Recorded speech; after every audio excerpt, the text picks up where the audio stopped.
All right, everybody, welcome back. This is a unique opportunity to have us all on. First of all, I want to thank Pan, the organizer. I'm Josh V, Sock Detailing Made Simple, and Mike G for coming on. The goal of this video today was to go over uh, Cerakote overview of where we're at, what's been happening, how can they improve. But the goal of this is not to bash anyone. So I want to keep that very professional. If you go over time, I'm just going to cut you off because there's a lot of us and there's a lot of questions that need to be had. So thank Fair you all enough. for coming on. I appreciate you all. My pleasure. Thanks Thanks for for having having us, me. man. Yeah. I want to thank, by the way, I have to give credit where credit is due. So Eddie and Sock came up with the idea that we should get together and do this kind of a roundtable discussion. Eddie, you're emceeing this. So thank you guys. And I think that if this is successful and people want to see more of this, where we can do deeper dives and when products seem to have issues or there's maybe some drama that started or do deeper dives and things, we have a mix here today of DIYers and professional detailers and people from different states, different countries. So I think that's a pretty good thing. Hopefully it catches on, and mature discussions between mature adults is always the way to go. And yeah, so thank you guys for coming up with the idea and organizing this. I think it's cool too that we're all across the world, right? We got Josh V living the high life in San Diego. He looks like he has a tan. Mike G, where were you at, Mike? I'm just outside of LA, close to the beach area. So in California. you're in the hood, right? You're in LA near Compton. And then we got not Sock. that far. Not that far. Sock, where you at, dude? I'm in New York, Jamaica, Queens, pretty much. Yeah, Bodega, and then Pan. Where are you Montreal, from? Canada. What do you have to say about that one, Eddie? Hey. All my favorite people are Canadian. So we got like Ivan, Dewar, like all those people are Canadian. So I'm like, cool. The only thing I know is Rick from Rod Garage. Yeah, I don't know who he is. All right, so let's. No, I'm kidding. I'm trolling hard. The first question I want to ask you guys, and this came up in conversation, and this is what's prompted all this. And then if it's okay, we'll start with Josh V, and then go in the circle here. But the backlash against Cerakote has been severe. Josh, what kind of backlash have you had, and how have you navigated those waters, man? And regarding, so the biggest backlash that I've faced is my interview with the president and CEO, Brian. Just because some people thought, like, and I can understand, right? Some of the claims of the hydrophobic properties on the door panels of these cars that have been coated are sheeting more than beating, right? So that's the biggest thing there. And I think some people think I was being soft with him. But honestly, my whole experience with the product at that point was installing it. The installation is phenomenal. The gloss, the slickness, all that was fantastic. Other people that had been ahead of me on actually starting to test the product were having some mixed results. So I wasn't able to ask that kind of question, but I did ask everything that I could at that point with him. And again, I applaud him for taking the time to do that. I met him about a year ago. The guy does not want to be on camera. When I went up to their facility and toured it, he's like, "Hey, make sure I'm not on camera." I was like, "Yeah, no problem." So the fact that he did that, I was shocked that he said yes to it. And yeah, I really appreciate it. Everyone at the brand is incredibly nice. So I back them strongly. Yeah, the backlash is just, I think, on the durability side. And I think we'll get into that more and more as we go through the whole process here. So Josh V, with that said, I do want to applaud you for getting the CEO online, asking those questions. Man. I think even Pam brought it up earlier. Like, he didn't have to go on your channel. Like, and by definition, you're. I'm not gonna. This is gonna sound rude, Josh V, and I love you, dude. I buy products from your store. By definition, he could have been like, "Screw you guys." Yeah, absolutely. It's a lot of courage. Yeah. Yep. Cool. I want to hear Pan. Pan, I'm gonna leave you for last, Pan, because you being the biggest here, not fat, because I'm the fattest person here. You being the biggest YouTuber here, you get the most backlash. So I'm gonna come to you last because I think it's important for you to have a little more time. Not that you're special, but you've been through the circle. Let's go to Sock. Sock, tell us about your first video and what kind of backlash did you get and how did it impact you? Yeah, so pretty much most of the backlash was really on the second video when I did the 2-week update video, and with that, with the water sheeting and stuff, pretty much a lot of the comments in there were saying installation time, or I didn't let the product sit for 5 minutes, or I have to shake the bottle like a shake weight for 30 seconds every single time I reapply it onto an applicator. And I'm just like, that's not the premise of shaking the ceramic coating bottle is for the opening part. And then if I'm shaking it every 2-3 seconds after after a minute or two, that means that it's well dispersed. But that's pretty much really where I was getting it. Is it's just sheeting, it's not beating as I wanted to. And a lot of people are saying that it's the installation that we applied it wrong. So that's pretty much the backlash of it. Is just is user error, it's not the coding. And that's pretty much the backlash that I have. I applied it wrong, and then I remember that one time Pan came in the chat. He set me straight. I'm not gonna lie, I did. I put it on. I saw it like turn like rainbowing. I was like, oh, it's time to go. And then Pan's like, dude, read the instructions. I go, I have no idea what he's talking about, but I went back, took the instructions out of the garbage, took my fat butt out there, repolished the door. Yeah, it's 5 minutes, guys. Wait 5 minutes. That's my experience. I didn't get any backlash, and if I do, I'm pretty savage. So I just tell people how I feel. I'll move to Mike G because my backlash, I didn't have any. I just let coding speak for itself. Yeah, for me, it's the application again. People were saying you didn't install it right, you didn't shake the bottle, you have to shake it every 30 seconds before you move on to a different panel. Like when I did my door, I did the top half, and then I put the coating down, and then I let that do its thing, and then I moved to the bottom part of the door, and then somebody came in the comments and says you're supposed to shake it again for 30 seconds before you go back to that panel.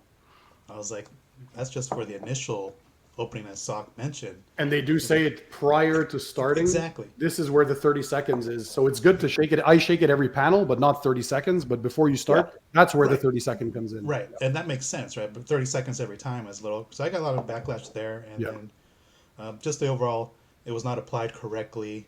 And the curing time, as far as like the temperature, you applied it outside. It didn't have enough time to cure, that type of thing. And it was like mid-60s when I applied it outside. So Degrees? It wasn't horrible. 60, yeah. Damn, Fahrenheit. bro. That's nice. So. I do want to say a couple things with you guys, and I think it's I'll make this comment and give Pan the floor. Making YouTube videos is hard. People don't understand that. I didn't understand it. I don't even understand how Pan does 2 videos a week, or how ImJoshV is over here giving away the world every week. Or Mike, you work at Rayon, so your job is that boom, boom, boom, boom, boom, and then Sock working at 2 a.m. doing it. Making YouTube videos sucks sometimes. It's hard. It's difficult. It takes a lot of time. It takes a lot of time to edit.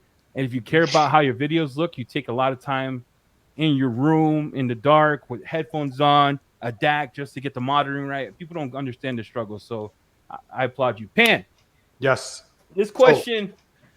On the backlash, luckily on my channel, there hasn't been that much negativity because I think at this point we're getting close to 1 million subscribers. They know me. I've been on YouTube for almost 8 years.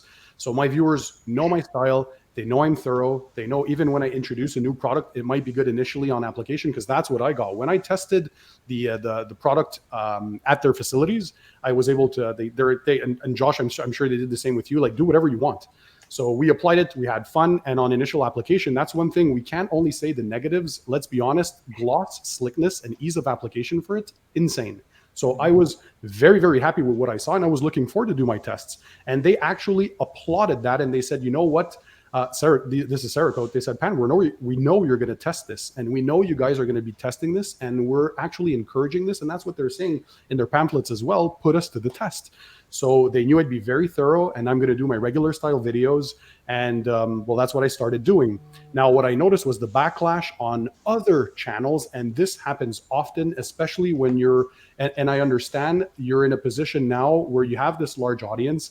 There's a lot of people who look up to you, but there's a lot of people who also don't necessarily follow you because I can't please everybody. So I know sometimes you just don't like a certain content creator. Well, guess what? Just don't watch their videos. Instead of having this negative outlook on things, it's funny. When I had less than 100,000 subscribers, nobody really cared what I was doing. And it was the funnest times, and there wasn't really any negativity.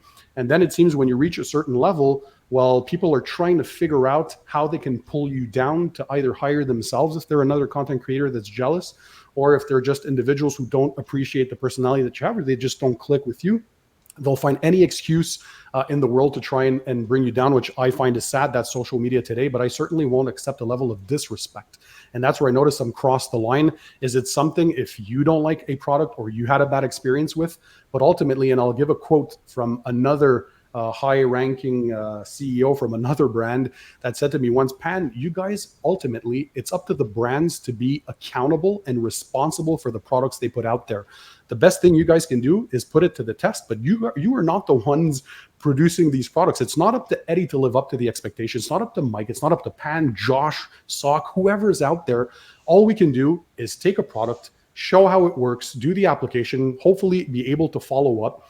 And you can't have it both ways as well. There's a lot of viewers who absolutely want to see when something is new out there. I want to see it, right? I want to hear about it right now. So the stuff at SEMA, a new product that's released. So you can't say that you want something new and know immediately about it, but don't give us the time to do some real world testing. So this is what has happened here now. A new product is out and the claims are pretty good. They're not outlandish like some have claimed, because I went through their entire pamphlets and I made a video on that in my 1 month update.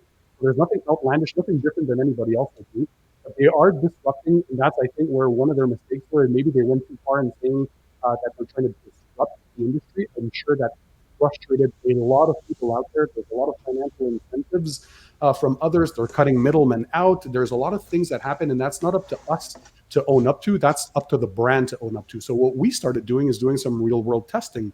So now that some have seen a few for some reasons, and I hope we're going to dive into that in this video, some might not, some applications or conditions we're in, there's something definitely up, because it's not normal after a month to see some changes in hydrophobic properties. I don't think Cerakote ever said in their minds, let's go out there and put out a bad product and have these detailing channels the opportunity to rip through us. Like, I don't see how that would be possible for such a large brand, and they're reputable. They've been there for like 20 years. It's not only their detailing line, which is small and new, but they have their trim restore kit that has been around for a while now and that's doing well. But they're large in aerospace industries. They're in the firearms industries, military. They do a bunch of other stuff that they're highly known for. So the backlash I've seen on these other channels is, well, some people who haven't even tried it, first of all, are just giving their own opinion. How can you have an opinion on something you didn't try? That one guy. We won't mention names here, Pan, No. but I do want to say to everyone in chat, like, when you use someone's face, don't use it for wrong, because that's the dumbest thing I ever seen in my life. You know, that's like me putting Josh V's face on my Instagram and putting his post on my post to get views. Don't be stupid. I mean, don't be dumb. That's dumb. Writing on other people's coattails, because the videos did super well and popular. It's sad, but sometimes people just want to write on that. They'll slap my face on a video and try to stir more drama, and yet they haven't even tried the product. Like, what are you trying to do here? And that video gains more views than all the other videos you've made. Come on, man.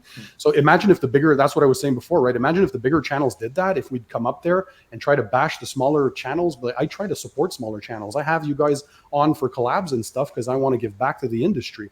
But let's get back to so that backlash that I've seen is, there's starting to be, and we can't say that it's not happening. Some have had some changes in hydrophobic properties, and myself included. On the hood, it's been doing super well after the month.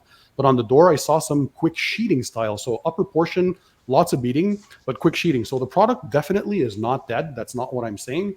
It's still doing fine. Some people actually like sheeting, but however, they claim it's a beading type product. So I think people are expecting crazy water beading, especially if you're saying that your product is a beater. Yeah. And that's, I think we've seen some change in the water behavior. So I'm trying to figure out, and I think that's why we're here today, what has been going wrong. And by the way, quick disclaimer, Cerakote did not ask us to produce this video. And another thing I wanted to talk about is they've never asked me to remove my video, even though it turned to sheeting. And wait, Pan, we're doing this right now. We're going to the next question. You brought it up. So there's rumors, Pan, bad reviews about them wanting them, or about content creators getting the letter, getting the note, They have never asked me to pull that video down, and you guys are there. You can has Cerakote reached out to you and either menaced you, threatened you, or said anything in regards to removing a video? I'm also very curious. That's a good question. Let's go around. So, Pan, you're going to be last again. Thank you for that question. Josh V. I'm skipping you because we're going to go to someone who's more controversial than you, because you haven't. Sock, you didn't have yours didn't show beading like Dan's hood did. Have they messaged you yet with the paper that says it's time to take her down? Like, here you go. Did you get served? Nah. They haven't reached out to me whatsoever. I'm guessing it's because it's a fair test. It's a real world test, as opposed, I'm guessing, to somebody else that was trying to, destroy the coating, and not necessarily to destroy, just more to see the chemical resistance, because that's a great benchmark for a ceramic coating. But in terms of everything else, is no, it's just it's a real world test. That's my verdict. So they haven't reached out to me. Mike G, did you get served yet? I didn't get no cease and desist or anything like that. The only time they actually reached out to me is when I posted the photo that I received it, when I posted on IG, and they said, we're interested in hearing your feedback on it. But they didn't reach out to me after I posted that video, and it's still up. I did 2 videos on. I even put it in wrong. Didn't come in my chat. Like I installed it wrong. Didn't come in. You're right. Didn't say nothing. And then I redid it. I didn't get the paper yet. And then if they do, I'm gonna be like, I don't live here. I don't know who Eddie is. And see, I think that's a testament to, I think sometimes there's some drama created when we don't stick to facts. And if there's something that will show us, prove to us what you're claiming out there. I haven't heard or seen any actual evidence of them lawyering up or threatening or asking that. Anyways, at least on my side, I can talk for myself, and you guys have said for yourselves, there's absolutely no threats. And if you did something honest and truthful, I don't see why. I don't even think you can have somebody remove something that has been done correctly. So you know what? You touched a good point, Eddie, that chemical resistance. I think that's a big one. So I always say that chemical, and I've done chemical resistance tests on my channel, so I'll talk about mine. And I told my audience recently, if you guys remember, I always say these are for entertainment purposes. When you're going to the extremes of using wheel acids, wheel cleaners, and you're rubbing it in and you're doing everything possible to try and see if they're still beating in the end. Now, although those might be for entertainment, what I still will acknowledge is that you do want some form of chemical resistance. For example, if you're going to wash your car, obviously you want it to resist at least to a pH neutral shampoo. But I myself, for example, living in winter, I will use those alkaline snow foams in winter to degrease the surface, remove the grime. I will use something like Carpro Descale, for example, which is an acidic pH, close to pH 6. Don't quote me on that, but somewhere around there, to remove any mineral buildup, because not everybody has the chance to have a water deionizer like I have. So some of my customers, sometimes they'll come in with clogged coatings, because yes, that can be a thing. There's this film, this grime that builds up, or mineral deposits. You want to be able to use a mineral deposit remover. So yes, I do want still some resistance to chemicals. That makes sense. I'm going to use an iron remover to do some chemical decontamination every now and then. I'm sure you guys do the same every 3-4 months, or as much as you have brake dust accumulation, potentially some tar remover if you have some tar deposits. So of course, then I don't want the coating to fail. So is there, like, what's your opinion on chemical resistance? What are you expecting out of chemical resistance? We'll let Josh answer this first, the bad review ones, and Pan's question, because I think that's a good question. Have you served yet, Josh? No. My experience with that has been completely opposite, completely the other end of it. So a little over a year ago, when they released the Rapid Ceramic paint sealant, I did a video with that. Yeah, exactly. I did a video with that on a white panel, and I wanted to be able to give a good visual. So when I did that, I poured muscle milk over the top. It was remember that video? Right? Yeah. So I made that video. That was right before SEMA. I was at SEMA. I actually got they reached out to me then, and they did not ask me to take it down. They said, hey, this is what we think is going on with that. But aside from that, we'd like to have you come up to our facility so we can show you who we are, who we're all about. So they actually flew me up there to take a look around. I was absolutely blown away by the facility. We did testing together up there with the product. So that's why I made an updated video on that. And the coolest thing about that, even though I made the updated product or updated video, on that initial panel that I did, the beading came back eventually. The muscle milk did start to break down and go away because it was just sitting on top of it, all the organic compounds of that or whatever. That's what they're like, yeah, we talked to our chemist. This is what we think's going on. And I was like, yeah, that makes a lot of sense. So I actually did take that video down, but on my complete own accord, they did not. When I was up there, like, hey, we would never ask you to remove a video, but I did it on my own because I didn't want to spread any false pretense. Yeah, exactly. I didn't want people to think, no, this isn't a good product because I messed up on that putting muscle milk. It takes a mature person to also acknowledge that they were wrong on something, but it's nice to see that even despite you having a like negative type video out there, that they still didn't say or threaten you by any means. Correct. Yeah. No, definitely not. So then Josh, what do you think about the chemical piece of it? Like Pan saying, you know, wheel cleaners, acid cleaners, and things of that nature. Do you think that's a valid test for ceramic coatings, or what's your overall thoughts on that?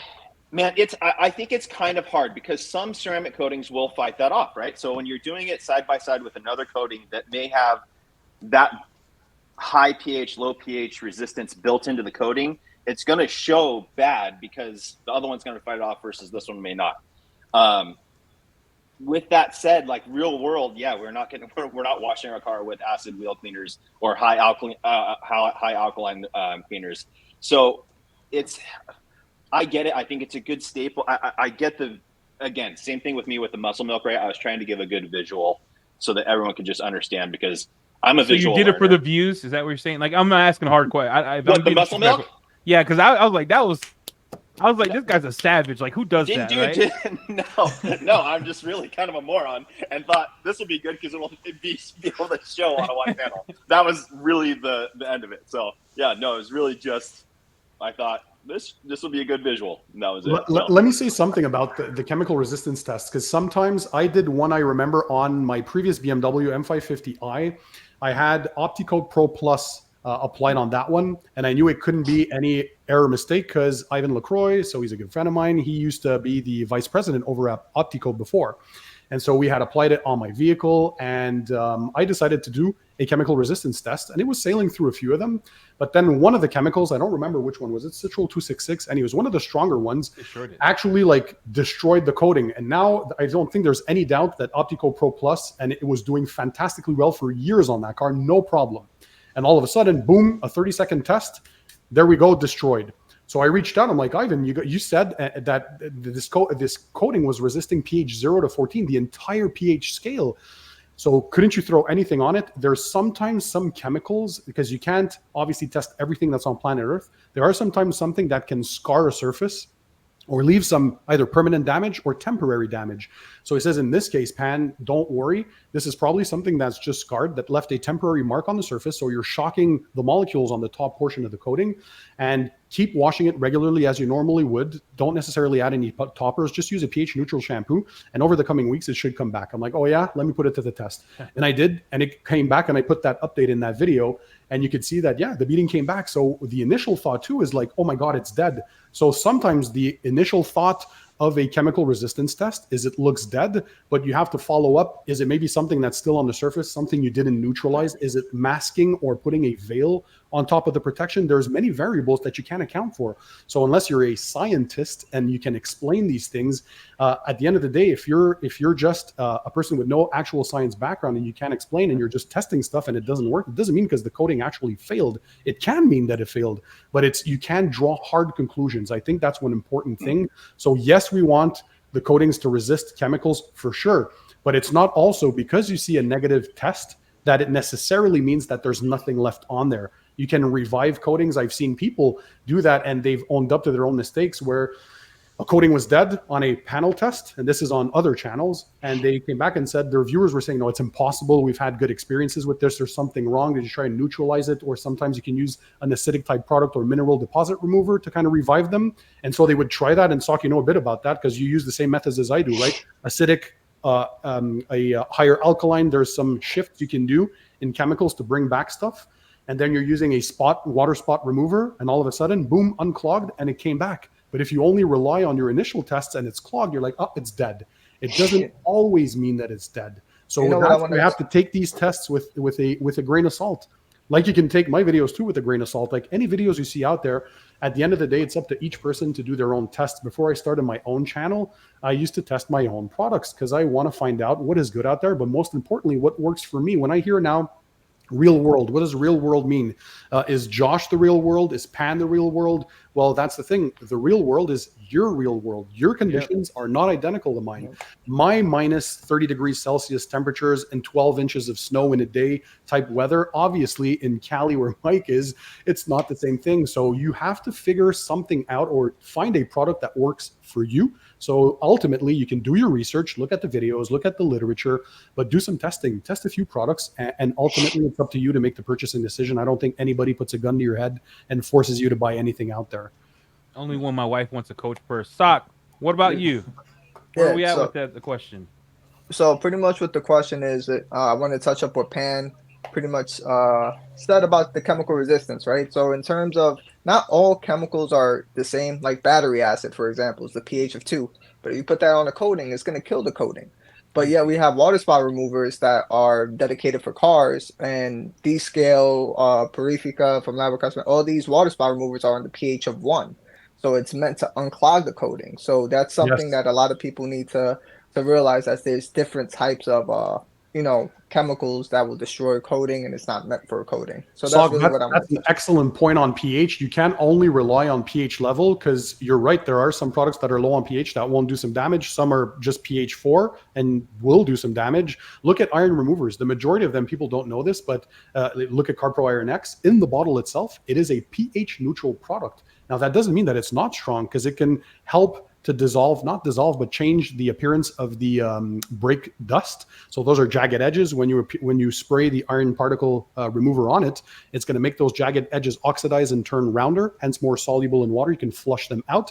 So a pH neutral product that becomes, with an exothermic reaction, slightly acidic, only slightly acidic once it reacts on the surface, yet still that's some powerful stuff. But in the bottle, it's pH neutral. So you can't always rely only on pH levels. Same thing that's a very good point. And another thing I want to say is, because we can forget this, I think we're acknowledging that there are some discrepancies in the application of Cerakote here. No, I don't think anybody's trying to hide that. So I hope we're going to dive into this. Why are we seeing differences after only a month in the hydrophobic properties? Because if we want Cerakote to improve themselves, we have to give them this like constructive criticism. We are seeing some differences. So what is your guys' experience with the application itself, or the results that you're getting? Okay, can I start off first on that one real quick? Yeah, you'll go first, then we'll go to Mike, and then we'll go to Josh, and then Pam. But why is there a difference in hydrophobic properties for everyone? So for me, is I take full responsibility on my initial coding video. Is I know Cerakote said you got to put in a crosshatch pattern, and there's another ceramic coating company that says you need to put in a crosshatch pattern, which I think is Detail Kings, like Jade ceramic coatings, is you have to put in a crosshatch pattern. If you do a circular motion or whatever other motion, for some reason it accumulates a lot more dust. Do you really believe that though? That you can't just I don't know. coating like I don't believe that, but I don't believe it either. But again, it's one of those things to cover your bases, right? So what I did is I coated my whole half of my passenger side in circular motions, and then I coated the other half, the driver's side, the way Cerakote said. I haven't really seen any type of, one is lasting more than the other. It's just more of, that's about it. I just feel like the application process is super easy, but I don't think we have to do crosshatch patterns to get Were the same you results. in colder temperatures? I think I remember you saying 50 to 60 Fahrenheit. Yeah, it was like 50, 55 degrees in my garage, and then from there that's why I left it there for like 7 to 10 minutes, and some areas was 13 minutes because I coated literally one whole half of the vehicle before I started leveling off, and I had my timer on there. But even then, all the panels were consistent. Whether I left it for 5 minutes or 13 minutes, it was still consistent across the entire vehicle. So maybe there's something there with because I think you've seen the change from crazy water beating on the initial rinse, and then it changed to a bit of sheeting, right? I saw the same thing, but I'm in a controlled environment, so I have 65 to 68 degrees in my garage, 40 degrees humidity. Even after I wash in there, 40, 45. First it was beating, and I left the car inside of the garage for 4 days. I didn't touch it. Wow. And then I did my first wash, and I was like, maybe this is maybe it's a hybrid. That's why I kept asking. Maybe it's a cheater beater. Maybe it's supposed to do it. The disappointing part for me was that I didn't know how to take care of it. But Okay. does that make sense? Like I'm hearing discrepancies, and me and Pan, I asked you, and I asked Josh V. This is I just want to be able to wash my car without having to buy something different. Like I Yeah. use NV Snow Plus, which is a pH of 8, or NV Snow, it's neutral, and then for YouTube, I bought like $10,000 worth of chemicals, so I have every chemical under the sun in my garage, so I can use whatever the freak I want. What I didn't want to do, and I could have done this, right, is I could have put built hamper because based on your video, I bought it touchless, and I Yes. could have just raped the whole car. The whole Oh, car that, would yeah. have just raped. I And I tell was like, people to be careful with those because if you do prolonged use at the 5% PIR, that's their highest concentration. Like that can game. destroy. That's a pH 12, but that can destroy stuff. So you would use it at a 2% PIR for regular maintenance. I say use it at a higher pH, maybe once or twice a year. I like to do it, especially in the springtime, to remove a lot of that muck and accumulated grime and surface and all that stuff. And it really, really works well. But I have a Aurora coating on my vehicle, and that one has a very, very high durability to chemicals as well. So it hasn't damaged mine, but I would still always use precaution when using those. But to your point, Eddie, like if you look at their own long term, all they say is washed with a high quality automotive soap. So that, yeah, they aren't saying anything complicated, and yet some people seem to have a result where they're just washing even with the regular. And on my videos, I've seen that too. A few comments have come up that they've washed it 3 or 4 times since applying it. Initially, it was amazing, and then some of the beading turned into some sheeting. So it's still there, quick sheeting, but it's not the beading that they're saying that it's very, very like a very strong beading type product. The Cerakote did say that it was a beading type product. So but you work in a controlled environment like I do. So for me, it's low humidity at 45% and perfect 68 Fahrenheit weather, which is 20 degrees Celsius indoors. So it is doing quite well for now. But I also saw on the doors that change from the perfect beading that I had on the initial rinse after the application, which was great. And that turned so quickly. So yes, the customer took it to an automated car wash once before I was able to wash it with the pH neutral shampoo. And in that video, I used Gyeon Bathe. So just regular, just high quality, very, very good lubricity, nothing special to it.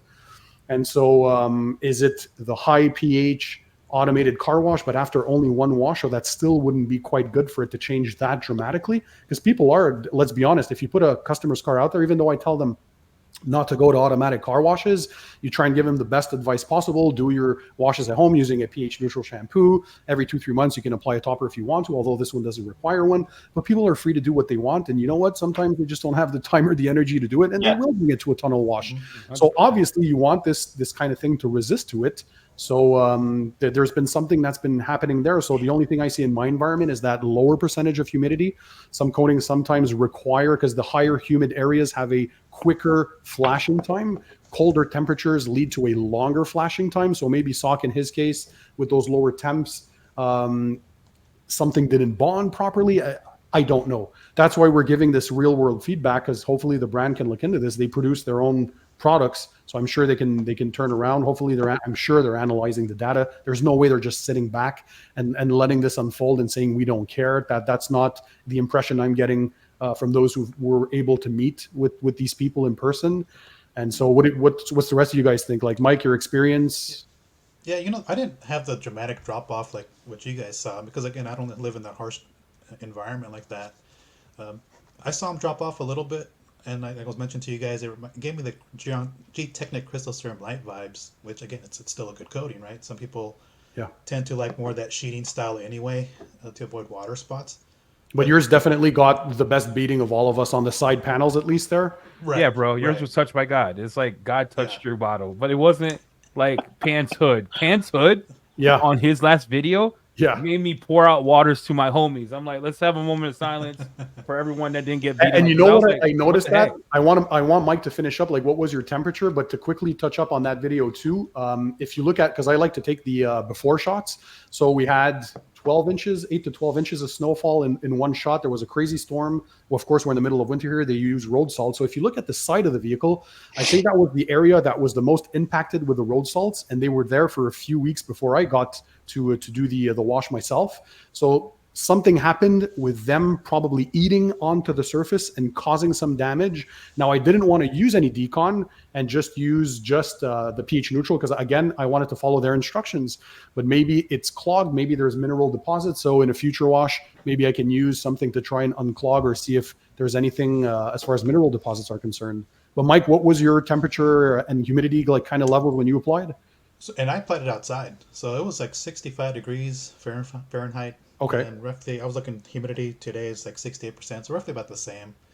No, you were higher on humidity, so maybe you did get somehow of a better bond to it than Probably. just lower humidity controlled kind of things. Right. And the car sat outside for the rest of the night, so temperature probably dropped another 10 degrees or so. And we had rain, 2 or 3 days after that. Okay. And so, it still survived. Again, the beating's still there, and you can still see it. It's just, I didn't get the dramatic drop off like what you guys have seen so far. But you did initially, did you test, let's say the next day or a few days later, that initial hydrophobics without a first wash to see what it looked like? I did it before I actually took soap to it. So during the first wash part of it, I actually just rinsed it off real quick. Yeah.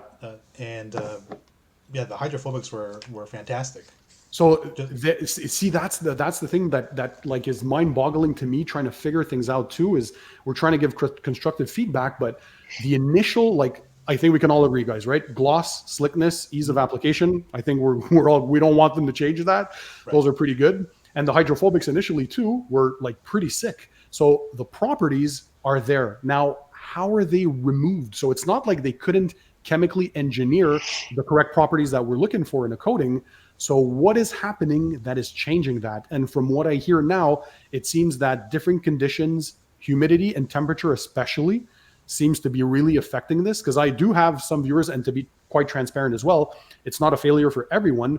There's a lot of them who are like 4 or 5 washes in, maybe more, and they're super satisfied, and there's tons of beating, but those are in the more normal climates or more gentle climates as well. And we have Josh too, where they're both in California. Oh yeah, Josh. And I think, Josh, what was yours? Because he's in LA, you're in San Diego. Those are far apart, right? So what was your experience like? It's similar to Mike's. So I haven't even made a video on installation or anything. So I've been kind of holding off because I've seen all these other videos. I saw a slight degradation, right? Or not quite as much water beating on the side panels, but still after really washing? good. When I was like, okay, yeah, after washing. So what I've done now is I'm doing a new test. I prepped the whole panel, a hood of a car and down the doors, right? So I installed 5 different coatings and squares on the hood. And then I installed the 5 different coatings on the door panel down the side. And then on the other side, I installed 5 different squares of Cerakote with different flash times, different applications. So like crosshatch versus just doing an overlapping pass. Again, I don't think that crosshatching is a big deal. I think they're just saying that just to if someone's new to it, they just want to make sure you're getting consistent coverage across the whole thing. Yeah, exactly. Even for me, I'm just overlapping, right? So I'm doing it that way. Also going a little bit, a heavy application versus a lighter application, and trying to figure it out that way. So I did those 5 different panels on the side, all Cerakote as well, all applied slightly differently. And I'm just going to run tests on that. So that all happened the day, Christmas Eve. I did that. So, my first test will be coming up here soon, but I'm not going to release, I want to do a full video of like the installation of it, first wash, and then probably a month out, so that I'm just trying to really wrap my head around it as well. Cause it is confusing. Why is it changing? And my initial thought was that it's clogged. Should it get clogged that fast? No. Right. I don't think it's clogged.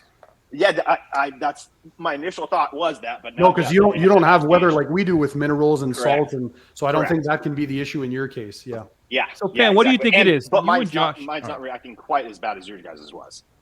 Well, right? It's not changing that much, but yeah, I'm in hell. So winter's hell. Winter sucks. Like if I don't get winter, like I hate winter. I live in the worst place for that, and I hate winter. Imagine that. Yeah, I hate. So Ken, what do you think? Josh has the same experience as Mike, kinda.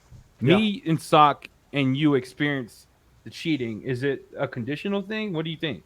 If I had to guess base, because I obviously don't know the chemical structure of this. They don't even say what kind of coating it is. All we can do is assume what formulation's in there, because another thing was the crunchy applicator or not. It's not a coating if it's not crunchy. We know polysiloxane style coatings that don't, I spoke about that in my video, that don't harden up. So that has nothing to do with it. A coating can be very different formulations. So the only thing I can see with this discussion is clearly there's something, either temperature, either humidity, something in their formula that they couldn't account for, because they're in Oregon and the tests that they did, if memory serves me well, were in summertime, something like that. The CEO himself has had the coating for over a year on his, and it's going like crazy, crazy strong. So I'm sure, again, they're just not sitting there and being mute about it and doing nothing. For sure, they're looking at the comments. Hopefully they're going to watch this video and taking all this feedback in. I think it's important for us. This is what I like about this group, is constructive criticism, not bashing for bashing. I understand that there's, for products in general, we live in times where financially it's hard for everyone, and you do want to spend your hard-earned money on things that make sense, but we need time to test these. So after the initial launch, we need to set them out and send them out in the real world, do some testing. And like you guys did, I applaud you for also having Stoner for the iron remover that they had. Initially, myself included, the performance wasn't there. So they did well on the smell removal, but the performance wasn't there. Some had stained concrete. I did not have a sealed floor, so that has nothing to do with it, but it didn't stain my floor. But and Josh, I think, had that experience too, where Josh took a hit for the culture. But we gave him an opportunity, and I think this is the same. You don't accomplish anything just by bashing for bashing. If you haven't tried the product, your opinion, it can count. If you had tried it, well, instead of bashing, give constructive feedback. And that leads to the next question, Dan. Like you're saying. Just 1 second. It's the only brand, and correct me if I'm wrong, but that has said, put us to the test. We're offering it for free to professional detailers out there, including if you're in the US, you get the shipping for free. And third, for DIYers, it's only $30 a bottle, $60 US for a kit, 2 bottles in there. And if you're not satisfied, you can ask for a refund.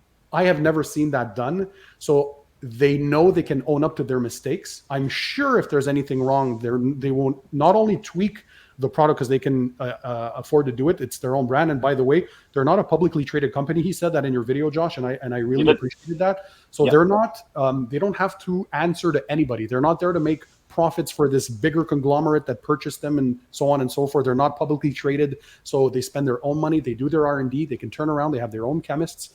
And I'm sure they'll look into this if there's improvements to be made.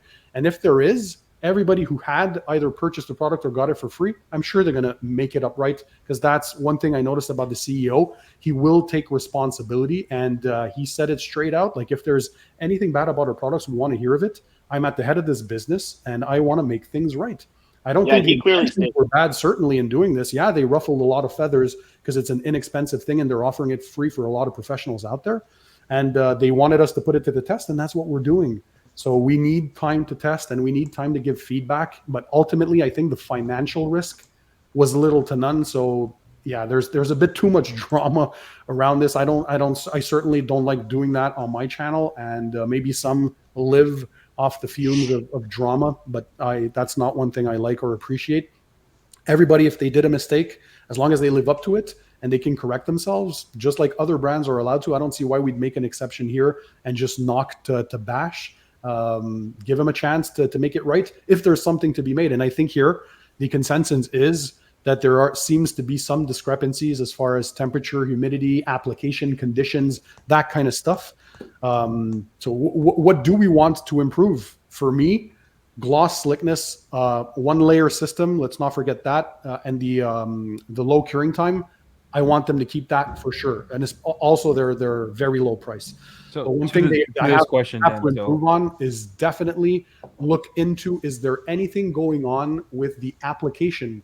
Is maybe the 5-minute curing time not the good curing time? Is it not bonding on? I don't know, but for sure their chemists have to look into this. You have to go with a scope of different conditions where people apply it. And now I think we can see this and look into what is going on. Please come up with a revised formula if there is an issue.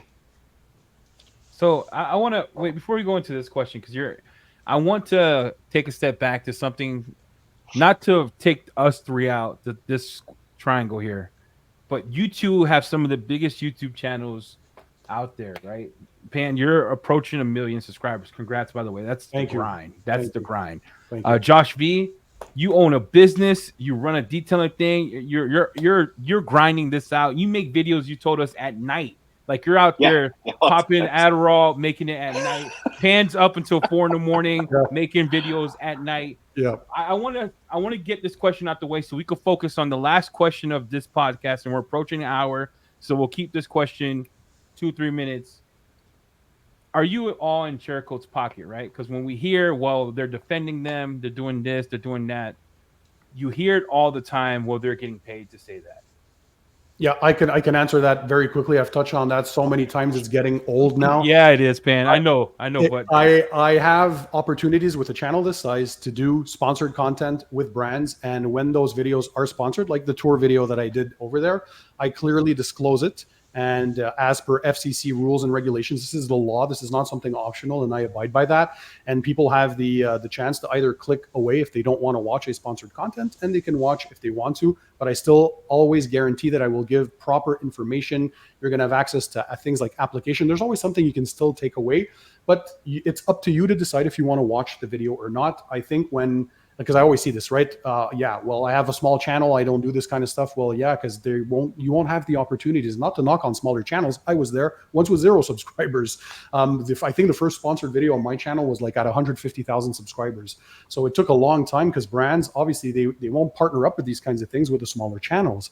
Another thing, don't forget, sponsored content can also be just a free product sent to you, because technically, by definition, if you do get a free product, you're supposed to mention it, so there's no bias in there. So there's supposed to be that tab that appears. So I always put that tab of the paid promotion. I disclose it in the video, and there's also a disclaimer in the description. The 1 month update, that is not a sponsored video. They didn't try to pay me in any way, means, or fashion. And again, I'm very transparent about all that with my viewers. So that was me, that I like I always do for updates on videos. And in the past, even when people say, yeah, well, what's the purpose of, well, obviously you had a sponsored video, so it's going to do well. No, I've had sponsored videos in the past where a product did well in the first year, and in the second year, it did not live up to my expectations. Maybe for some others, it was doing better, but I had to remove it from the Car Detailing Products Awards video because, well, if a product doesn't do well over time, it can also be demoted. And there are other times too, I always say, if I was biased for that, because I like to still think I'm open to all brands. No, I'm just not sold to one brand. Take Carpro, for example. They've never sponsored a single video on my channel. Not a and single you love their thing stuff. spent ever. And yet they're the ones who have won the most first places in all my awards video through the years. The proof is right there. People can watch the videos. So if I was so biased, why wouldn't I always pick just the brands that I had sponsored content with? So that's how I promise my viewers that regardless if I have these opportunities on bigger channels, and this is not just detailing, it happens all over YouTube. It's normal for big channels to have opportunities. So I think it's unfair when people try to bash on that. It is, well, they're free to have their opinion, but I'm still human at the end of the day, and I try to do things right. And I think there's a reason why, after almost 8 years of YouTube, I have this large following of people, is people have trust in my opinion. And they know if the Cerakote product doesn't do well over time, or somehow there was a flawed formulation and they come up with an update, they're going to find out all of it. I have no problems saying that a product is not doing well over time, and the proof again is there. If a product doesn't do well, I'll say it. If it does, it does. But until we test, guys, we need time to test these products. So that's what I'll say on that. Thanks, when man. I do sponsored content, I always disclose it. It's up to people to decide if they want to watch or not. Josh V, you're approaching 100. Well, you're at 150,000. Congrats, by the way. Last time Thanks, we spoke, you were at 148. Well, yeah. So you're doing God's work. You're not big BDE like Pam, but you're getting there. You're almost there. He is. Right? That's a huge step. Yeah. So let's talk about yours, because your last video brought some drama too. Not just Pam's, right? You two. What are you in their pockets? Let people know. No, not at all. I've never taken a dime from them. Well, I take that back. I guess they paid for my flight to go up to their facility and see it. Outside of that, not at all. I have to say, the reason I think people may think that I'm defending them is because I have been there. I've met everyone there. They are seriously some of the nicest people. An unbelievably impressive facility. And I can't imagine them coming out with a product that's not good. So if there is issues with different climates, right, where they're having issues, I'm sure they're addressing that immediately. But yeah, no, never taken $1 from them. As far as paid, as far as the paid promotion on Pan's release video. I 100% get that as far as it being. I mean, he didn't talk about the product other than the initial launch of the product and the initial installation and all that kind of stuff. Fantastic. His update video. I mean, it goes to show right there. Like I mean, it says you can apply it to glass. His result on the windshield, not great, right? Like it took it away. I said in the video, it was not good on glass. There we go, Pan. See, absolutely. If he was paid, he could not say that. If you were paid off, you couldn't be on a podcast and say, you know what, guys, on glass, 0. So to everyone online, you hear it from Josh V, you hear it from Pan, the organizer. We're gonna put that to bed, and then we got one more video. I didn't ask you two because I'm gonna be honest, you two aren't getting sponsored for a long time. Okay, us three, we got a while to go. This is. Hey, by the way, Eddie, hopefully you guys get that opportunity to one day, because there's a reason why the bigger channels paved the way. And in the Creator Summit at the Car Supplies Warehouse, we had a big reunion, and one of the main talkers was explaining one day that the influencers at one point, we have equipment, we have expenses, we buy all these products, we buy all these tools and equipment. Heck, before I started my channel, I have spent tens of thousands of dollars on products and equipment in my 26 years, believe me.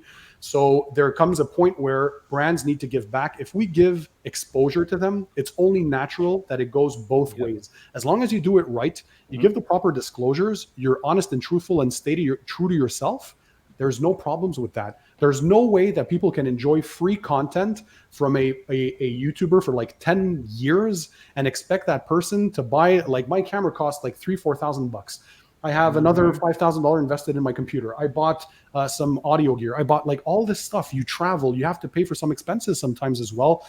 It's only natural if you worked so hard to build an audience that you will get this come to your way. And I hope you guys get that too. It's not only about having a free spray every now and then that costs companies nothing, but more and more now I'm happy to see that content creators in the detailing space are getting these opportunities to have a broader reach and to be able to sustain their channels that people can watch for free. So yes, please support your favorite YouTubers by buying through their links. Most of us have affiliate links that helps at no extra cost to you.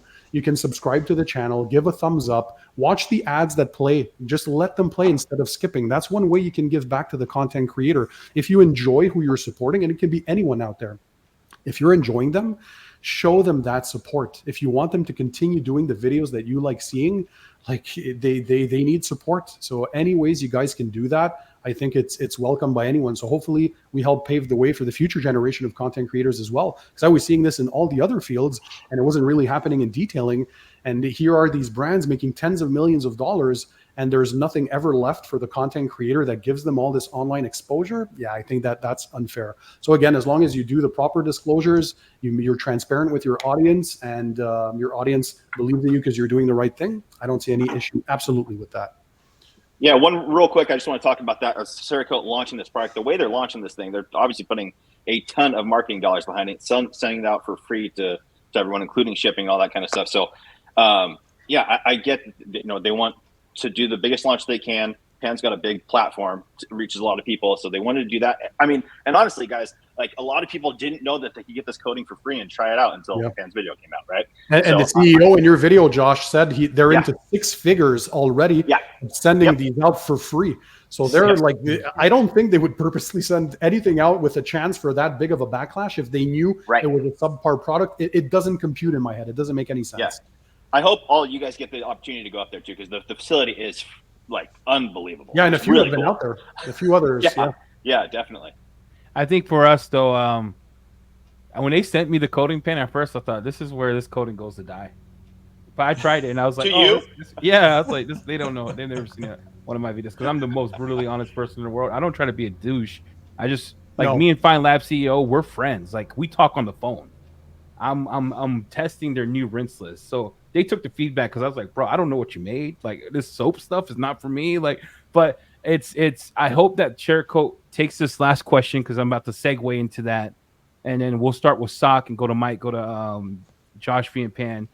And then we'll end it here with this last question because I think this is what people want to know, right? Pan, Josh, Sock, I don't know what you're doing. You look like you're sleeping. And Mike's always serious. I'm there.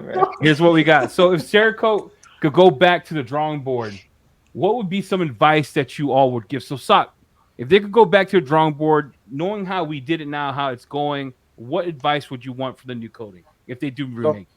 So for the new coding is I want them to focus more on ease of use on a range of humidity and temperatures because there's a lot of coatings out there that you can apply it in 40-degree weather and it'll just bond perfectly fine. And I still like the raw coating ones, the one that I applied, I put that on and it's still going strong after 2 years and I applied it in 40-degree weather, you know?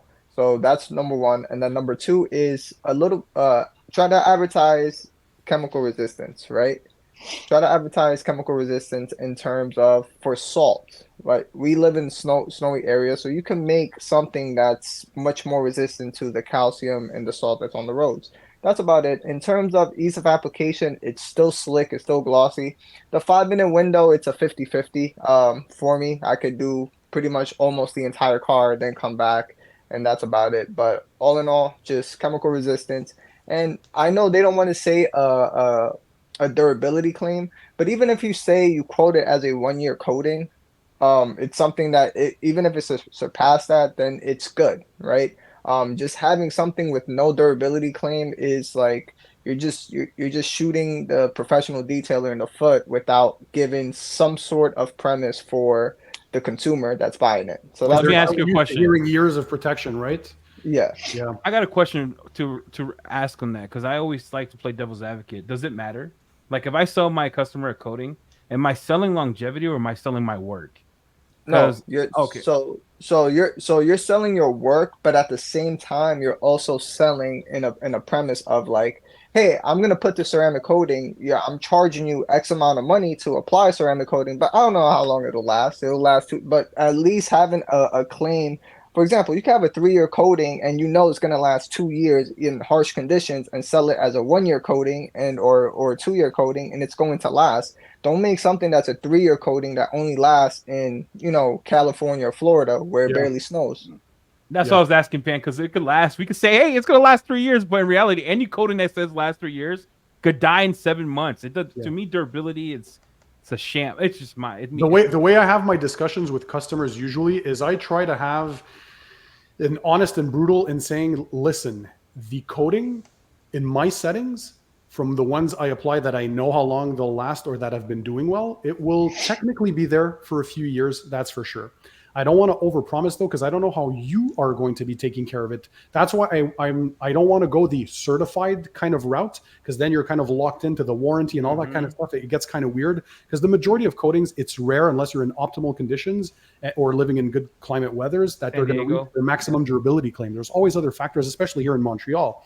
So I don't know how you're going to take care of your vehicle. I don't know the maintenance. There are variables I have no control over, especially if you don't bring it in for regular washes with me. So if you're doing it, then so I think it's to be open, but I understand also Sock's position, and there needs to be at least, I think, a small baseline of what kind of to expect. And they still did the 200 wash plus guarantee, but I think people are so used to hearing years and years and years. Well, at that point, then just come out with something you're comfortable with and over deliver. So if it's, it's going to last for 7 years, promise 3 years. If that's the case, I can guarantee everybody's going to go over 3 years and they're going to be raving about that product. If Cerakote had said this is a 6-month coating, well, everybody would be super happy and we wouldn't even be having this discussion because we don't know. And there's no baseline. And I understand for pros, sometimes you need something to tell your customer. Because if your customer's like, is this a month or 3 years or 7 years? Where am I kind of ballpark figure? So to have that discussion with your customer, I think it might be important to kind of review maybe how they're marketing it. Although I applaud the fact that they're not promising these outlandish 9+ years that we're seeing now, or 7+ years. If that doesn't make the actual cut, who's going to test their coating for 7 years before they pull the trigger and say, okay, that's what I want on my car? Technology will have changed 1,000 times. So there's no way to know. So you need to give us a baseline of maybe what discussion to have. If I can go on what I would like them to improve, definitely please keep gloss, slickness, again, ease of application, and that low curing time. That is very, very good. You can send the vehicle off comfortably without even having to worry about it. But they have to tweak somehow the discrepancies in the conditions, humidity, whatever it is that alters that hydrophobic properties. If you're claiming it's a beading type product, you have to make sure that the water beading stays there. And also, I think it's been clear now that we do want some chemical resistance, at least to what we'll be using.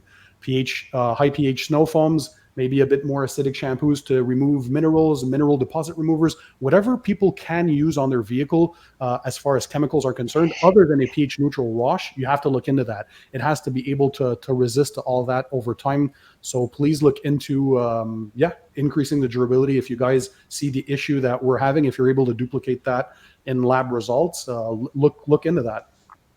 Cool. Mike G, what do you want to I see? I think for me, so I'm good with the application. Very easy, very user friendly, gloss slickness. We're all good with that. The 5 minute window, I'm okay with it. I'm 50-50 on it, just like Sock is. I have no problem with it because I can cut multiple panels and come back. And so again, I'm okay with that. There's other coatings that also state up to 5 minutes or up to 7 minutes, so I'm okay with that. For me, it's if like again, just as Pam was saying, if they're going to sell us as a beading type coating, they better work on the hydrophobic so that they last much longer. Other than that, oh, and also the wash process. Just as we're talking about a pH range, give me a range of pH I can use on this, because some coatings will say they give you a pH they'll put on the box or the instruction Yeah, a pamphlet there, window. a 2 to 14 or something like that. Just put that on there, and I think would be good there. And eventually, I've gotten comments is how long is this going to last? Those comments always come up, and again, they're trying to change things with just washes versus years and durability. And again, people just come to that, and I got the same type of thing with the D-Quartz Go coating. They're asking how long is it going to last. And they haven't put any claims that I saw on that So one. I found it. You Oh, to go what on is it? Yeah, you have to go on Carpro Global, and they have the spec sheet there for all their coatings, and I believe it said 2 or 3 plus years. It's one of those two on there, so it's there. So I had to do some Okay. digging. I found it. Interesting that they didn't put it on the more bottle. clearly on the thing though, as they normally would. Right. Well, maybe that's another good point. If Cerakote or any other brand, by the way, is listening to this, I think they can read from maybe mistakes as far as marketing is concerned, because sometimes the marketing team and the chemists are two separate departments, and you obviously want to sell your product the best way possible. And by maybe saying the fact that it was industry disruptive, that's what they did here, is they disrupted the industry clearly. There are some people that are unhappy. Even if they didn't test it, they're still going to go against it. And they're waiting for it to fail. And if it does fail, they're going to say, see, I told you, this wasn't a good product. Instead of giving them the opportunity, I think they set themselves up for such high expectations with the marketing of industry disruptive. Is that potentially what had people say, okay, now we're looking at you. You had our attention. You're saying this is, you want us to put it to the test, and you're saying this is industry disruptive. Well, let's see. Are they setting themselves up for potentially this backlash unknowingly? Again, not intentionally. I don't think they set out to put out a bad product out there, but were they putting themselves in a position where they would have critique? Obviously, I think this is the case, right? Right. Yeah. Josh V, what do you want to see? Yeah, same thing that everyone commented on, right?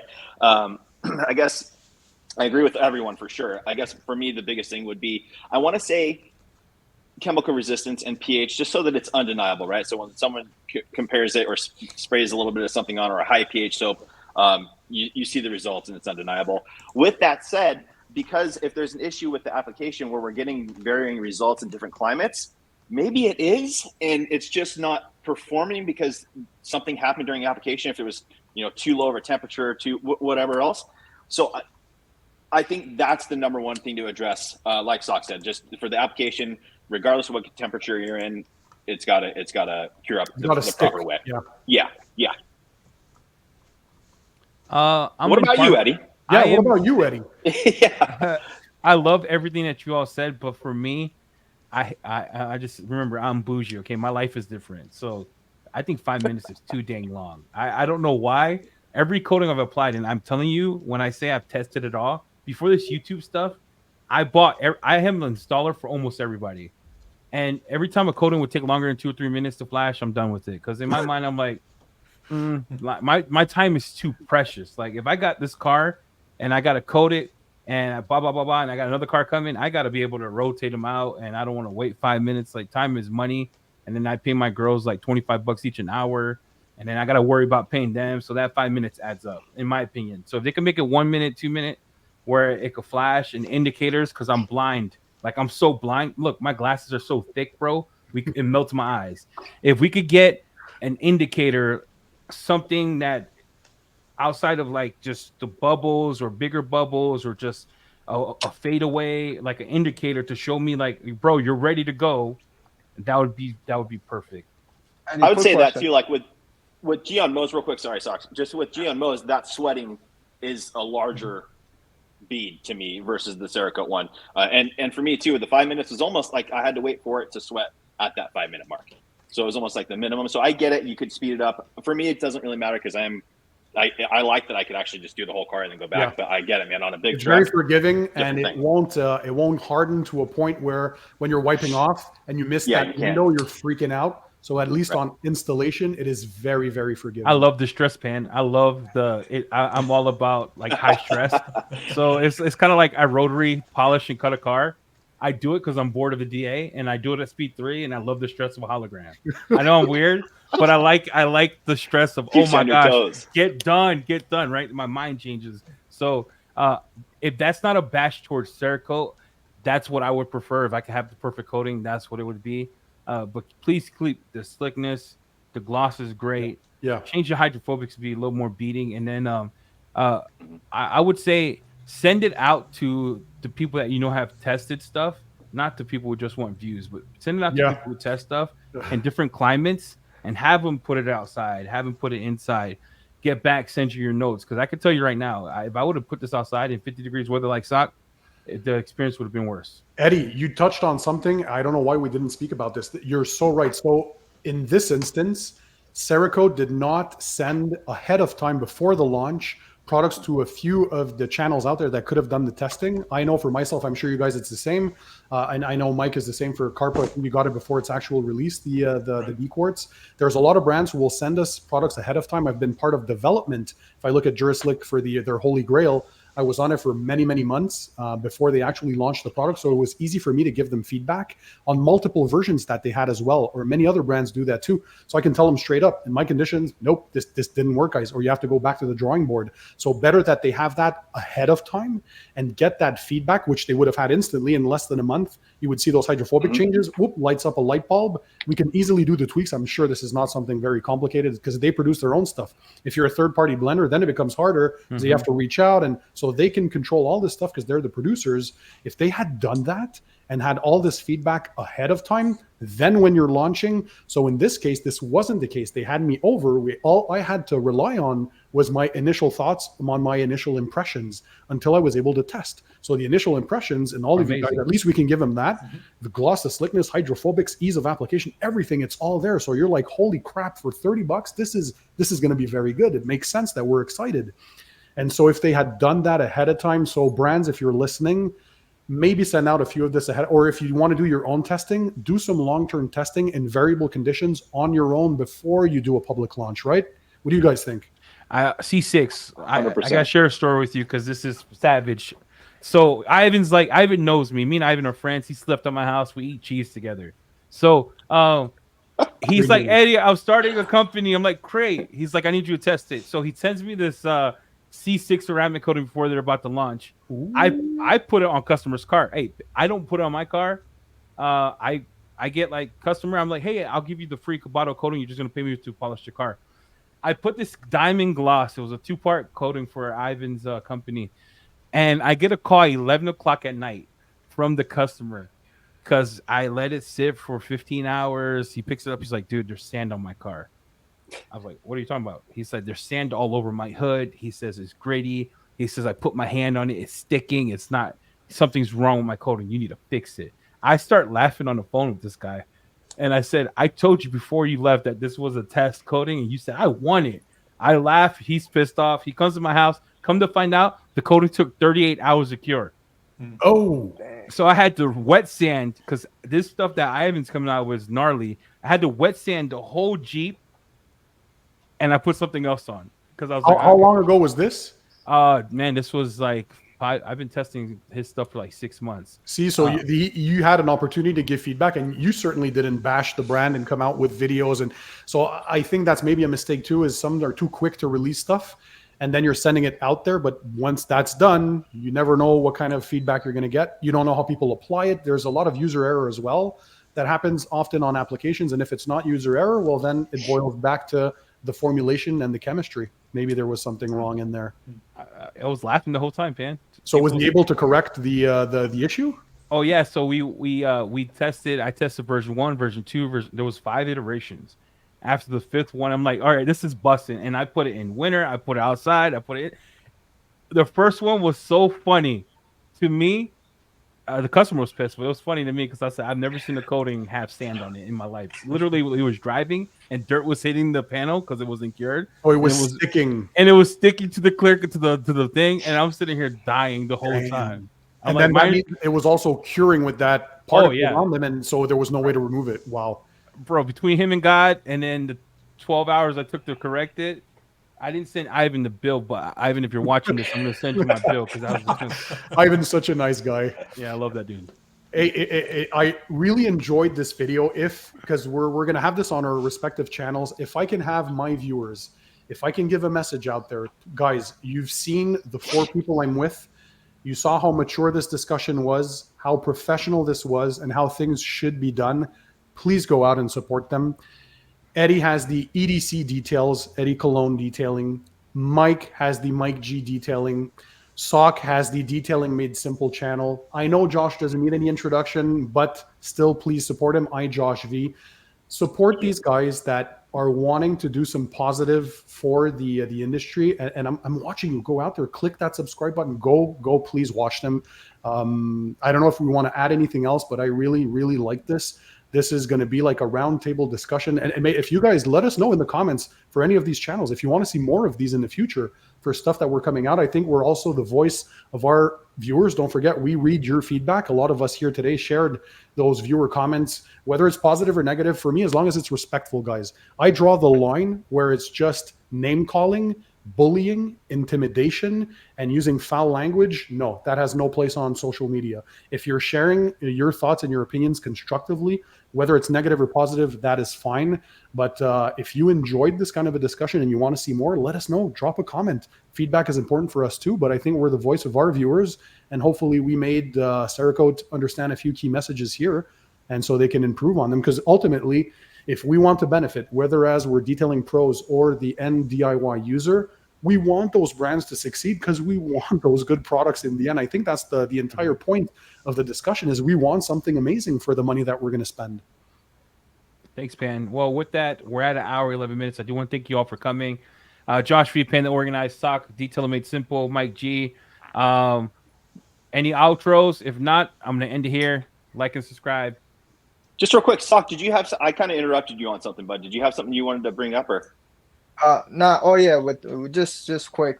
Just with Eddie's window of flash time.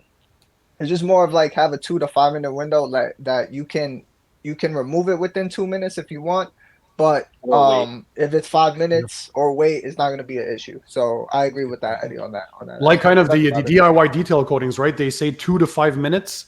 So when you see that you're getting that rainbowing effect, then you can start leveling. So for some people, it might be 2 minutes. For other people, 5 minutes. So yeah, maybe a larger working window, let's say. Exactly. Yeah. And that's it. That's pretty good much points. it. Good points, everyone. Cool. Well, this is a bucket list item I'm going to cross off my list right now. Let me do it in publicly. Got to see Pan live.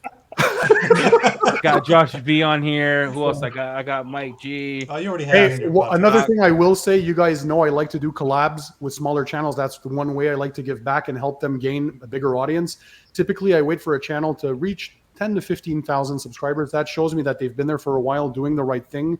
With what I'm seeing here, if you guys reach those opportunities, and I know you will because I love your channels, you can rest assured that I will be reaching out and having you do something cool on my platform, and then hopefully gain even more subscribers. I'm wishing everybody just the best of luck. You guys are doing great things. Keep on having that positive style attitude, even when we're not getting the results. that some might have wanted or might have expected. So I'm just taking notes, Pan, because I'm gonna hold you to that. let's do it. All right, everyone, take care. We're Thanks, out. y'all. Have a Thanks, good day. everyone. You all. Happy 2024, everyone. 2024. That's right. Woo. Right around the corner. Let's do it. All right, guys. We'll see you.